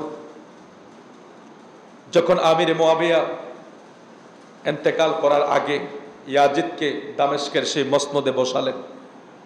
আমির মুআবিয়া রাদিয়াল্লাহু তাআলা তাকে নসিহত করে গেছে, খবরদার আহলে বায়াতের শানে কখনো বেয়াদবি করিও না।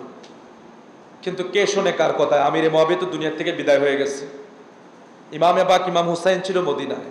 এখন ইয়াজিদ যখন মসনদে বসেছে, ইয়াজিদের মসনদ টিকে থাকার জন্য এখানে তার একটা কারণ, ওই সময় ইয়াজিদ যেই কর্মকাণ্ডের ব্যক্তি ছিল, সে শরাবি ছিল, আল্লাহ মাফ করুক। সে আর আছে না, বাপের ঘরে সন্তান কি সব ভালো হয়? কিছু হয় নামাজি, কিছু হয় ব্যতিক্রম হইয়া যায়। ঠিক ইয়াজিদ ওই প্রকৃতির একটা লোক ছিল। যেই প্রকৃতি, তার আচরণ অনেক বিশ্রী বিশ্রী আচরণ ছিল, যেগুলি মুখে বলা যাবে না। এখন মোট কথা ইয়াজিদ একটা অপবিত্র ছিল, শরাবী ছিল, নাফাকি ছিল, গুনাহের কাজে সবসময় জড়িত থাকতো। নারে তাকবীর, নারে রিসালাত। জানাব হযরত মাওলানা ফজলুল করিম আল কাদরী সাহেবের আগমনে হুজুরকে একটা চেয়ার দেন, এই চেয়ারটা দেন। সাল্লাল্লাহু আলা মুহাম্মাদ সাল্লাল্লাহু আলাইহি ওয়াসাল্লাম, সাল্লাল্লাহু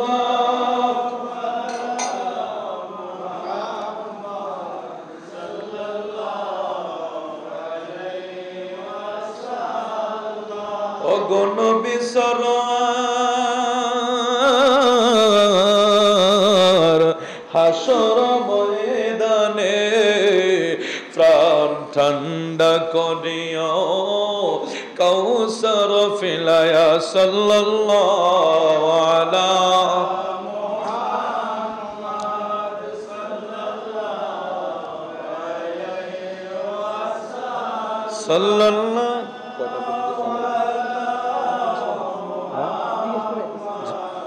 সাল্লাল্লাহু আলাইহি ওয়াসাল্লাম। মাশাআল্লাহ, বিশিষ্ট আলেমে দ্বীন এবং আমার শ্রদ্ধাভাজন ভাই আলহাজ মাওলানা ফজলুল করিম আল কাদরী সাহেব, যিনার সাথে গত বছর হজে মাতাফের ময়দানে দেখা হয়েছে। এটা দেখা হয়ে গিয়েছে মনের মিলের কারণে। উনি কোথায় আছে, আমি কোথায় আছি, কারো কি কোনো খবর আছে?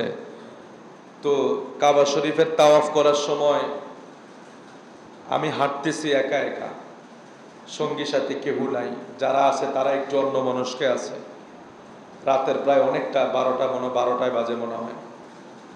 তো তাওয়াফের সময় চিন্তা করতেছি কারোর যদি একটু দেখা পাইতাম। এই তাওয়াফে ঘুরা এসে দিয়ে ফজলুল করিম ভাই সামনে হাঁটতেছে, মাকাম ইব্রাহিমের সামনে, এই মাকাম ইব্রাহিম একটু সামনে ভাই হাঁটতেছে। তো দুজন তো দেখা, দেশের মানুষ কোথায়, আরো মাতাফে কাবা শরীফের এরিয়া তাওয়াফে দেখা হয়েছে। আলহামদুলিল্লাহ, খুব ভালো লাগছে। যা আপনাদের এখানে দীর্ঘদিন হুজুর খেজমত করেছে, আলহামদুলিল্লাহ আজকে এসেছে, আমরাও ধন্য। আমাদের শ্রদ্ধাভাজন খতিব মহোদয় আছেন, আল্লাহ সবার উসিলা আল্লাহ আমাদেরকে শাহাদাতের কারবালার সদকায় আল্লাহ আমাদেরকে কবুল করুক, আমিন বলেন আমিন। আলোচনা জি সময় বেঁধে দেওয়া হয়েছে সামান্য। তো ইমামে ফাক ইমাম হুসাইন রাদিয়াল্লাহু তাআলা আনহুর, ইমামে পাক ইমাম হুসাইন রাদিয়াল্লাহু তাআলা আনহুর শাহাদাতের বিষয়টাও এটা ভালোভাবে বুঝে শুনে আলোচনা করার দরকার, শোনার দরকার। আমাদেরকে ইয়াজিদিরা বিভিন্ন যুক্তি দিয়া ভুল বুঝায়। এই ভুল বুঝাগুলিকে যদি আমরা উত্তর দিতে হয় অনেক কিতাব পড়তে হবে, কারণ শাহাদাতে কারবালার আলোচনাটা হইল অনেক লম্বা বিষয়, ব্যাপক বিষয়। অল্প করে আপনাদেরকে শোনাই, যেহেতু সময় একেবারে কম, আমি খুব দ্রুত কথা বলবো। ইমামে পাক ইমাম হুসাইন রাদিয়াল্লাহু তাআলা আনহু তিনি ছিলেন, ইয়াজিদ যখন মসনদে বসে গেছে, এখন ইয়াজিদের মসনদ এটা বৈধ না, অর্থাৎ সে খলিফা হওয়ার যোগ্য না। সে কি? তো যে খলিফা হওয়ার যোগ্য না, যিনি নিজেই পবিত্র না, তিনি ইমামতি করতে পারবে? কথা বুঝেন, যিনি নিজেই পবিত্র না, তিনার ইমামতির যোগ্যতা নাই। ইয়াজিদের ব্যাপারে যত মুস্তাহিদ আলেমগণ ছিলেন, এবং ওই সময় কালে কারবালার সময় যে ঘটনা ঘটেছে, ওই সময়ও তাকে কোনো সাহাবী ভালো বলে নাই। তাহলে আজকে আমরা কিভাবে ভালো বলবো? সেই ইয়াজিদ তার মসনদের বৈধতার জন্য ইমাম হুসাইনকে লাগবে। ইমাম হুসাইন যদি তার মসনদ স্বীকার করে নেয়, সে বৈধ হয়ে যাবে। এরকম একটা ফন্দি। যাই হোক, কুফা থেকে ইমামে ফাকের কাছে চিঠি আসতে শুরু করলো, হুসাইন আমরা আপনারে ভালোবাসি। কেউ বলে 80টা সিটি, কেউ বলে 150 সিটি, কেউ কয় 1200 সিটি। আচ্ছা বাদ দিলাম, একেবারে সর্বনিম্নটা ধরলাম 80টা সিটিও যদি ধরি, ওই সময় কুফা থেকে মদিনায় চিঠিগুলি যাওয়া এটাকে এমনি এর সাধারণ ব্যাপার। ইমাম হুসাইন মদিনা থেকে মক্কায় চলে গিয়েছিলেন, শেষ পর্যন্ত তিনি মক্কায় চলে গেলেন। মক্কা থেকে ইমামে পাক ইমাম হুসাইন যখন বারবার চিঠি আসতেছে, সাহাবায়ে কেরাম নিয়ে মিটিং এ বসলেন, আমি এখন কি করব? এখানে দুইটা দল হয়েছে। একদল বললেন, হুসাইন আপনি যাইয়েন না, কুফার মানুষ ভালো না, কারণ কুফার মানুষ মাওলা আলীকে নামাজ অবস্থায় হত্যা করেছে। হুসাইন আপনি যাইয়েন না, ইমামে পাক এখন এখানে দুইটা দল, কেউ বলে যান, কেউ বলে যাইয়েন না। যারা বলতেছে যাইয়েন না, তারা ইমাম হুসাইনের জান রক্ষার জন্য বলতেছে, আর যারা বলছে যান, তারা বলতেছে হুসাইন ইয়াজিদ দামেস্কের মসনদ দখল করছে, ইয়াজিদ পবিত্র না, আপনি যদি তাদের দাওয়াত পাইয়াও যদি না যান, আর আল্লাহ যদি হাসরের ময়দানে আমার দয়াল নবী যদি আমার আল্লাহ যদি জিজ্ঞাসা করে, হুসাইন আপনার জানের রক্ষায় বুঝি আপনি সেখানে গেলেন না, তাহলে কি জবাব দিবেন? এখানে বিষয়টা বুঝতে পারছেন নি? ইমাম হুসাইন না যায় কোনো রাস্তা নাই, না যদি যায় ইয়াজিদ অপবিত্র, সে অপবিত্র ভাবে মানুষগুলাকে সব ধর্মটার উপরে কলঙ্ক লাগাইয়া দিতেছে। ইমাম হুসাইন সেখানে যাইতে হবে। এই অবস্থায় ইমাম মুসলিম বিন আকিল ইমামে পাকের এক চাচাতো ভাই, মুসলিম বিন আকিল দাঁড়াইয়া কয়, হুসাইন আপনি আগে যাইয়েন না, আপনার আগে আমি কুফায় যাইয়া পর্যবেক্ষণ করি, অবস্থা ভালো দেখলে আপনার সিটি লেখলে আপনি যাইয়েন। সুবহানাল্লাহ। ইমাম মোহাম্মদ এবং ইব্রাহিম ওনার দুইটা ছেলে নিয়ে উনি প্রতিনিধি হিসাবে কুফায় রওনা হয়ে গেলেন। কুফায় যাওয়ার পরে ইমামে পাকের প্রতিনিধি পাইয়া কুফার মানুষগুলি দলে দলে বায়াত হইতে শুরু করলো। বায়াত হইতে হইতে এর 18,000, 20,000, 30,000, কোন বর্ণনায় ইমামে পাকের প্রতিনিধি ইমাম মুসলিম বিন আকিলের হাতে কুফার মানুষ প্রায় 40,000 মানুষ সেদিন বায়াত গ্রহণ করেছে ইমামে হুসাইনের নামের উপরে। ওই কুফার মানুষগুলি যখন ওযুর পানি আউগাইয়া দেয়, খাবার দেয়, খেজমত করে, এত ভালোবাসা দেখায়, ইমাম মুসলিম বিন আকিল বলে কুফার মানুষ তো আসলেই ভালো, আমি কইলাম হুসাইনের প্রতিনিধি পাইয়া যদি তারা এত পাগল হয়, তারা না জানি হুসাইন রে পাইলে কি খেজমত করে। কথা তো যুক্তি আছে, আছে না নাই? চিঠি লিখলেন, হুসাইন কুফার মানুষ ভালো, আপনি আসেন। চিঠি তো চলে গেছে, চিঠি পার করছে, এদিক দিয়ে ঝামেলা বেজে গেছে। কুফার গভর্নর ছিল নুমান বিন বাশির, তিনি একজন আহলে বায়াতের প্রেমিক। এখন দামেস্ক থেকে ইয়াজিদ খবর পাইছে মুসলিম বিন আকিল হুসাইনের প্রতিনিধি আসছে, বায়াত নিয়েছে তাদের হাতে। কুফার গভর্নর নুমান বিন বশির তাকে কেন বাধা দিল না? কষ্ট হইতেছে বাজান? আর তো ঘুমাই গেছে। নুমান বিন বশির কেন ইমাম মুসলিম বিন আকিলকে বাধা দিল না? উবাইদুল্লাহ বিন জিয়াদকে কুফার ভিতরে ফাটাইয়া নুমান বিন বশিরকে মসনদ থেকে তাড়াইয়া দিয়া উবাইদুল্লাহ বিন জিয়াদ মসনদে বৈশা, এই শুরু হয়ে গেল ষড়যন্ত্র। মুসলিম বিন আকিলের 40,000 মুরিদান সবাই দূরে সরে গেল। রাতের যখন গভীর হয়ে গেছে, মুসলিম বিন আকিল দেখে কুফার সমস্ত দরজা বন্ধ হয়ে গেছে। ইমাম মুসলিম বিন আকিল কুফাবাসীরা ডাক দেয়, কুফাবাসীরা রে, তোমরা তো আমার সাথে আগামী দিন 40,000 মুরিদ ছিলা, আজকে ইবনে জিয়াদের দমক শুইনা সবাই চলে গেল। আমি নবীর পরিবার, নবীর বাগানের ফুল, মদিনার বাগানের ফুল, আজকে বুঝি তোমরা আমার ছাইরা দিলা ইয়াজিদের দমক শুইনা, অথচ তোমরা বায়াত নেওয়ার সবাই আমার সাথে বলছিলা তোমরা জান দিবা, আমার সঙ্গ ছাড়বা না, তোমরা বুঝি আমাকে ছাইরা দিলা। সবাই দরজা বন্ধ করে দিল। হানি নামে একজনের ঘরে ইমাম মুসলিম বিন আকিল আশ্রয় নিয়েছে। অনেক লম্বা কথা। শেষ পর্যন্ত উবাইদুল্লাহ বিন জিয়াদ ইমাম মুসলিম বিন আকিলকে গ্রেফতার কইরা তার গভর্নর হাউসের ছাদের উপরে নিয়া জল্লাদের দ্বারা চাবুক মারতে মারতে শরীরটাকে জানজা কইরা ফলাইছে। ওই ছাদের উপর থেকে ইমাম মুসলিম বিন আকিলকে শিরচ্ছেদ কইরা জমিনে নিক্ষেপ করছে। এই সর্বপ্রথম কারবালার উদ্দেশ্যে ইমাম মুসলিম বিন আকিল শহীদ হয়েছিল। তারপরে ওনার দুইটা ছেলে ছিল মুহাম্মদ এবং ইব্রাহিম, তাদেরকে বিভিন্ন ভাবে শহীদ করে দিল। যেহেতু সময় কম, আমরা অল্প করে কারবালার কিছু কথাবার্তা শুনে যাই। এরে মুসলিম বিন আকিলকে শহীদ করলো, তার দুই ছেলে মোহাম্মদ এবং ইব্রাহিমকে শহীদ করলো।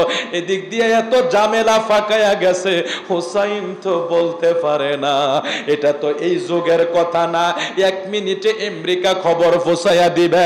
তখন তো 2-3 মাসের ব্যবধান, মানুষ আসা যাওয়া করতে খবর পৌঁছাইতে অনেক সময় লাগা যাইতো। এদিক দিয়া ইমাম মুসলিম শহীদ হইয়া গেছে, মোহাম্মদ ইব্রাহিমকে শহীদ করে ফেলাইছে। ইমামে পাক তো ওইয়া মুসলিম বিন আকিলের চিঠি পাইয়া রওনা হইয়া গেছে। মক্কা থেকে তিনি রওনা হইয়া গেলেন। আস্তে আস্তে তিনি 4টা জায়গায় মানে বিশ্রাম নিয়েছিলেন। এই রাস্তাটার ভিতরে 4টা জায়গায় কুফা আসা পর্যন্ত 4টা জায়গায় বিশ্রাম নিয়েছিলেন। এখন উনি যখন কুফার কাছাকাছি পৌঁছে গেলেন, আপনারা মানচিত্র, একটা মানচিত্র যদি হয় বুঝতে পারবেন। ধরেন এটা হলো কাবা, মক্কা শরীফ। মক্কা শরীফ থেকে এইভাবে কুফা যাইতে হয়। এখন কুফা হইল আগে, কারবালা হইল পরে। উনি আসছে কুফায় যাওয়ার জন্য, কিন্তু কুফার কাছাকাছি গিয়া ইমনি তো মুসাফির মানুষ, উনি তো দূর থেকে আসছে, রাস্তা চিনে না। পথচারীদেরকে জিজ্ঞাসা করে, বাইরে কুফা কোন দিকে? সবাই দেখাইয়া দেয় কারবালার দিকে। দেখেন এভাবে গেছে রাস্তা, এখানে কুফা, এখানে কারবালা, তার মানে কুফা আগে, কারবালা পরে। এখন রাস্তা দেখাইব কুফার, কুফার মানুষ রাস্তা দেখায় কারবালার। ইমাম হুসাইন কারবালার দিকে রওনা হয়ে গেছে। কারবালার দিকে রওনা হওয়ার পরে ময়দানে উপস্থিত হইয়া পথচারী ব্যক্তিদেরকে জিজ্ঞাসা করে, বাইরে এই ময়দানটার নাম কি? বলে কারবালা। ইমাম হুসাইন কয়, আমার নানা বলছিল আমার যে জায়গায় শহীদ করব ওই জায়গাটার নাম বলে কারবালা। ইমামে পাক ইমাম হুসাইন কারবালায় যখন পৌঁছে গেছে, ইবনে জিয়াদ 1000 সৈন্য দিয়া ইমাম হুসাইনকে ফাকরাও করার জন্য পাঠাইছে। 1000 সৈন্যের সেনাপতির নাম হইল হুর। হুরের সেনাপতিতে 1000 সৈন্য ইমাম হুসাইনকে ঘেরাও দিয়া হুর ডাক দিয়া কয়, হুসাইন আপনাকে ইয়াজিদ প্রস্তাব দিয়েছে, ওবা ইবনে জিয়াদ প্রস্তাব দিয়েছে। 1 নাম্বার প্রস্তাব, আপনি নাইলে ইয়াজিদের হাতে বায়াত নিবেন, বায়াত না নিলে যুদ্ধ করবেন। হুসাইন কয়, হুররে কুফার মানুষ আমারে চিঠি লেখছে, আমারে মেহমানদারি করব, এই জন্যই আমি আসছি, আমি তো যুদ্ধ করার জন্য আসি নাই। হুররে আমি তো শিশু নিয়া, মহিলারা নিয়া যুদ্ধ করতে আসি নাই, আমি তো এসেছি তোমাদের দাওয়াতে। এই দেখো চিঠিগুলা, কুফার গণ্যমান্য লোকের চিঠিগুলা দেখো। হুর বলে, আমরা এত কিছু জানি না, ইবনে জিয়াদের হুকুম, আপনি নাইলে বায়াত নেন, নাইলে যুদ্ধ করেন। ইমাম হুসাইন কয়ে, ইয়াজিদের মত নরাদমের হাতে, অপবিত্র হাতে, ওয়ায়ুতাকিরকুম তাতগীরা, সেই পাক পাঞ্জাতনের সদস্যদেরকে স্বয়ং আল্লাহ পবিত্র করে দেয়, এরা কোনোদিন অপবিত্র হাতে বায়াত নিতে পারে না। পরিষ্কার নেই বিষয়টা? তাহলে আর ইয়াজিদের সাথে তুলনা হবে কোনোদিন ইমামে পাকের? ইমাম হুসাইন বলেন, তো হুর কিন্তু আওলাদে পাকের, শামে কারবালা বিষয়টা এভাবে উল্লেখ করছে, আওলাদে পাকের প্রেমিক ছিল। এখন হুর তো ইবনে জিয়াদের কি? ইবনে জিয়াদ তো ধমক দেয় মানুষকে, তোমাদেরকে হত্যা করব, তোমাদেরকে ইয়াতে ঝুলাবো, তোমাদেরকে বিবিদেরকে মারবো, সন্তানদেরকে মারবো, তোমাদেরকে বিবিদেরকে বিধবা করব, তখন মানুষ কি ভয়ে আর যায় না। ওই ইবনে জিয়াদ ক্ষমতার প্রয়োগ শুরু করে দিল। তখন হুর ইমামে ফাকের কানে কানে কয়, হুজুর আমি আপনারে ভালোবাসি কিন্তু প্রকাশ করতে পারবো না, যদি ইবনে জিয়াদ জানে আমাকে শেষ করে ফেলাইব। হুসাইন আপনি রাতের গভীরে মদিনার দিকে রওনা হইয়া চলে যাইয়েন। ইমাম হুসাইন বলে ঠিক আছে। সারাটা রাত্র হাঁটলো, সকালবেলা উঠে দেখে আবার আগের জায়গায়, আবার পরের দিন হাঁটলো, সকালবেলা উঠে দেখে আবার আগের জায়গায়। 3 দিন 3 রাত ইমাম হুসাইন রওনা হইল, মদিনার রাস্তায় যাইতে পারে না। সারা রাত্র খাইটা দেখে আবার আগের জায়গায়। ইমাম হুসাইন কই আমি যেই ময়দানে উপস্থিত হয়েছে এই ময়দানের নাম কারবালা, কারণ আমার নানা বলছে আমি যেই ময়দানে শহীদ হব এই ময়দানের নাম কারবালা। এ সঙ্গী সাথীরা আমি ময়দানে উপস্থিত হয়ে গেছি, আমি আর মদিনায় যাইতে পারব না। জোরে বলে আল্লাহু আকবার, আরো জোরে বলে আল্লাহু আকবার। আরে হুসাইন কয় সৈন্য দল তোমরা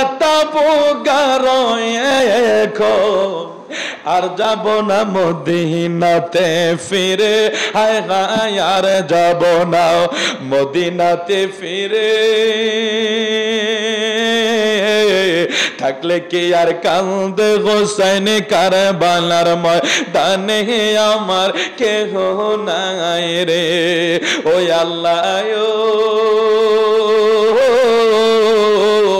ইমাম হুসাইন যাত্রা করলো কুফায় যাইতে, পথ বুলাইয়া নিয়া গেল কারবালাতে। ওই আল্লাহ ইমাম হুসাইন যাত্রা করলো কুফায় যাইতে, পথ বলে চইলা গেল কারবালাতে। আরে এদিক ওদিক 7 দিনের পথ, যেই দিকে যায় ফইরা গেল দুশ্মনের বেড়ে, গায়ে গায়ে ফইরা গেল দুশ্মনের বেড়ে, থাকলে কি আর কান্দে হোসেন কারবালার ময়দানে। ওই আল্লাহ ইমাম হুসাইন কয় বিশ্ববাসী তোমরার কাছে এই কথা রাখিও। ওই আল্লাহ ইমাম হুসাইন কয় বিশ্ববাসী তোমরার কাছে এই কথা রাখিও। আরে আমি মরলে দুঃখ নাই তোমরার কাছে বইলা যায়, আরে আমি মরলে দুঃখ নাই তোমরার কাছে বইলা যায়। তোমরা চাইয়া রাখো আমার জয়নালে রে, তোমরা চাইয়া রাখো আমার জয়নালে রে, থাকলে কি আর কান্দে হোসেন কারবালার ময়দানে। তারপরে ইবনে জিয়াদ 4000 সৈন্য পাঠাইলেন। এইভাবে 7 মুহররম ফুরাত নদীর পানি বন্ধ করে দিলেন, সৈন্য মোতায়েন করে দিলেন। ইমাম হুসাইন কতশো কিলোমিটার জার্নি করছে শুনেন। মক্কা থেকে কারবালা 1470 কিলোমিটার। কি মনে করছে? 1470 কিলোমিটার জার্নি কইরা দাওয়াতে আসছে। ওরা সিটি দিয়া ইমাম হুসাইনকে দাওয়াত দিছে, হুসাইন আপনি আসেন, আপনারে আমরা মেহমানদারি করব। এই নি মেহমানদারি, কি মেহমানদারি তারা শুরু করছে। কত দূর জার্নি করে আসছে, আর তারা কারবালায় ফুসাইয়া ফুরাতের পানি বন্ধ করে দিছে। এত কষ্ট জার্নি কইরা শিশু লয়া মহিলারা নিয়া ময়দানে ফুসার পরে 7 তারিখ পানি বন্ধ। একের পর এক বার্তা ফাটাইতেছে, নইলে যুদ্ধ নইলে বায়াত, নইলে যুদ্ধ নইলে বাদ। হুসাইন কয় না, বায়াত তো প্রশ্নই ওঠে না। কারণ ওই দিন যদি হুসাইন বাইসা যাইতো বায়াত নিলে, আর কিয়ামত পর্যন্ত মানুষ বলা বলি করত অন্যায়ের কাছে হুসাইন হেরে গেছে, ইমাম হুসাইন হকের কাছে সত্যের কাছে মাথা নত করে ফেলাইছে, অন্যায়ের কাছে মাথা নত করে ফেলাইছে, হক হেরে গেছে। কিয়ামত পর্যন্ত আর মানুষ হকের পক্ষে যুদ্ধ করত না। ইমাম হুসাইন এই জন্য নরাদমি ইয়াজিদের হাতে বায়াত নেয় না। যাই হোক, ইমামে পাক ইমাম হুসাইন এখন 7 তারিখ পানি বন্ধ, মরুভূমির ভিতরে সবচেয়ে বড় মানুষের জান বাঁচার জিনিস হলো পানি। আপনি পানি না পাইলে সেখানে বাঁচতে পারবেন না। সেখানের বালি, সেখানের সূর্যের তাপ অনেক গরম। যারা হজ করতে গেছে তারা বুঝতে পারবে। আরে আপনি পানি খাইবেন বোতলের পর বোতল, প্রস্রাবের ব্যাগও হইবে না। ওই মরুভূমির ভিতরে ইমামে পাক ইমাম হুসাইন যায়া কত বিপদে পড়ে গেলেন। 4000 সৈন্য পাঠিয়ে দিলেন, আস্তে আস্তে 22,000 সৈন্য। 7 তারিখ 8 তারিখ পার হইয়া গেল, 9 তারিখ পার হইয়া 10 তারিখের রাত্র যখন হইয়া গেল, যুদ্ধের জন্য প্রস্তুতি নিতে বলা হলো। তারা বলছে আপনি যুদ্ধের প্রস্তুতি নিতে হবে, নাইলে বায়াত নিতে হবে। রাত যখন 10 মুহররমের রাত্র যখন হয়, ইমাম হুসাইন ওনার সাথে আসা সঙ্গীদেরকে ডাক দিলে, হে আমার সঙ্গীরা, আমার সঙ্গীরা শোনো, বাতি বন্ধ হয়ে গেছে, সব দিকে অন্ধকার হয়ে গেছে। ইবনে জিয়াদেরা শুধু আমার চায়, তারা আমার কল্লাটা নিতে চায়। এরে আমার সাথে আসা মদিনাবাসীরা, তোমরা যার যার মতো চলে যাও, আমি আর মদিনায় যাব না। তোমাদের প্রতি আমার কোনো দাবি দেওয়াও নাই, তোমরা আমার সঙ্গে থাকলে কষ্ট পাইবা, তোমরা যার যার মতো করে চলে যাও। ইমাম হুসাইনের 72 জন সঙ্গী দাঁড়ায় কয়, হুসাইন আপনি কি বলেন, আপনি কি বলেন? শত্রুর হাতে উঠায়া আমরা বুঝি নিরাপদে চলে যাব।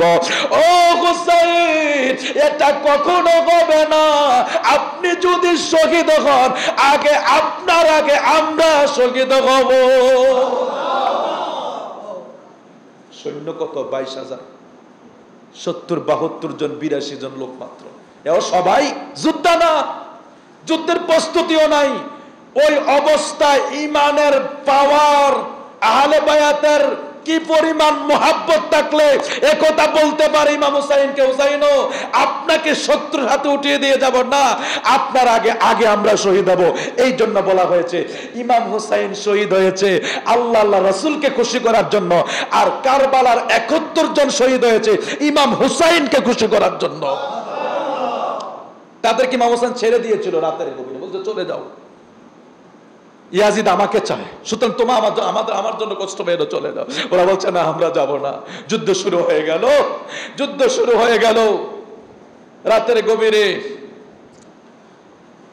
শহর মানুষ কিনা স্বপ্নে দেখেছে মা ফাতেমাতুজ জাহরা কারবালার ময়দান ঝাড়ু দিতেছে, কারবালার ময়দান ঝাড়ু দিতেছে। এগুলি অনেক লম্বা কথায় প্রাতভাবে আলোচনা, যেহেতু সময় কম, আমার ভাইজানের আলোচনা করবে। কারবালার ময়দান ইমামে পাক ইমাম হুসাইন যখন পরের দিন যুদ্ধ শুরু হয়ে গেল, ইমাম আলী আকবর, ইমাম কাসেম সবাই একের পর এক শহীদ হয়ে গেল। সবচেয়ে নির্মম যে ঘটনাটা ঘটেছে, ইমাম আলী আসগর রাদিয়াল্লাহু তাআলা আনহু, যিনি একবারে নবজাতক শিশু ছিলেন। এখানে কয়েকটা বর্ণনা আছে, কেউ বলে উনি 6 মাসের বয়স ছিলেন, আবার কেউ বলে না, ইমামে পাকের সন্তান আলী আসগর কারবালার তাবুতেই ভূমিষ্ঠ হয়েছিলেন। তো নবজাতক শিশু, তো ইমামে পাক বাইরে বসে আছে, তাবুর বাইরে বসে যুদ্ধ দেখতেছে। তো উনি এটাকে নিয়ে খেলা করতেছে, ছোট্ট বাচ্চা মানুষ, এই ইমাম আলী আসগর নিষ্পাপ শিশু, এটা নিয়ে খেলা করতেছে। ইয়াজিদের সৈন্যরা দূর থেকে লক্ষ্য করেছে আলী আসগরকে।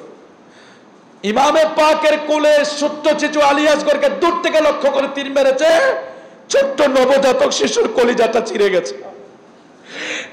এটা কি যুদ্ধ করতে গিয়েছিল?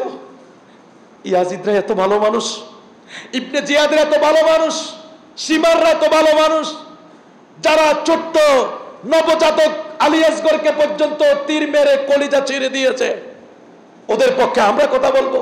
তো সংখ্যায় কি হয়েছে, কম হয়েছে, কি হয়েছে, এগুলি আমরা পরোয়া করি না। সংখ্যায় সেদিনও কম ছিল যেদিন কারবালা হয়েছে। 22,000-এর সাথে 72 জন সেদিন লড়েছে, পানির অভাব, পানি ছিল না, অথচ যুদ্ধ করেছে। তা আমরা কি পারবো না? আমাদের কি 22,000 লাগবে? আমাদেরও 22 জন হলে চলবে ইনশাআল্লাহ। আল্লাহ কবুল করুক, যদি বলে আমিন। অনেক লম্বা কথা। ইমামে পাক ইমাম হুসেন রাদিয়াল্লাহু তাআলার সাথে সকল সঙ্গীরা যখন শহীদ হয়ে গেল, ইমাম আলী আসগর আব্বাস আলমদার উনি প্রতিজ্ঞা করলেন তাবুর জন্য উনি পানি আনবে। উনি একটা মস্ক নিলেন, তখনকার মস্ক তো হয়তো কি জানি বলে চামড়ার মস্ক, এগুলি সবচেয়ে বেশি ব্যবহার হইতো। তো মস্ক নিয়ে উনি ফুরাতে গেলেন, এক পর্যায়ে তরবারি চালাইয়া ফুরাতে নামলেন, নাইমা ফানি নিলেন। ওনাকে ফানিটা তাবুতে আনতে দেয় নাই, তীর মেরে ফুটা করে দিয়েছে। আব্বাস আলমদারের দুটোটা হাত কেটে ফেলেছিল এবং শেষ পর্যন্ত তাকে শিরচ্ছেদ করা হয়েছে। উনি কেন ফানির জন্য গিয়েছে? ফানিটা আমার দয়াল নবীর জন্য, দয়াল নবীর উসিলায় তো ফানি আল্লাহ বানিয়েছে। অথচ এই ফানি কারবালার ময়দানে 1470 কিলোমিটার জার্নি করে ইমাম হুসাইন গিয়েছে। আমরা যখন কোথাও যাই, আমরা তখন থাকবো, আমাদেরকে কিভাবে একটু মেহমানদারি করবে, শোয়ার জায়গা দিবে, খাওয়ানোর জায়গা দিবে। আচ্ছা, সেটা না করে যদি আপনারা মেহমানের, তাহলে কি অবস্থা? ইমাম হুসাইন 1470 কিলোমিটার জার্নি করে আসছে, আসার পরে তারা পানি বন্ধ করে দিচ্ছে, এদিক দিয়া যুদ্ধ শুরু করে দিচ্ছে। কি কষ্টটা পেয়েছে সেদিনই আওলাদে পাকেরা, কি কষ্ট পেয়েছে কারবালার ময়দানে, সেই কথাগুলি আমাদের কলিজা বিদীর্ণ করে দেয়। তো ইমামে পাক ইমাম হুসাইন রেডি হয়ে গেলেন, কারবালায় চলে যাবে। ইমাম জয়নুল আবদিন অসুস্থ মানুষ, বাবার সামনে দাঁড়াইছে, বাবা আপনি আমার আগে যাইয়েন না, আমি আপনার আগে বাঁচতে চাই না, থাকতে চাই না, আমিও চাই আপনার জন্য শহীদ হয়ে যাব। ইমাম হুসাইন মাথার ভিতরে হাত বোলাইয়া কয়ে, জয়নাল,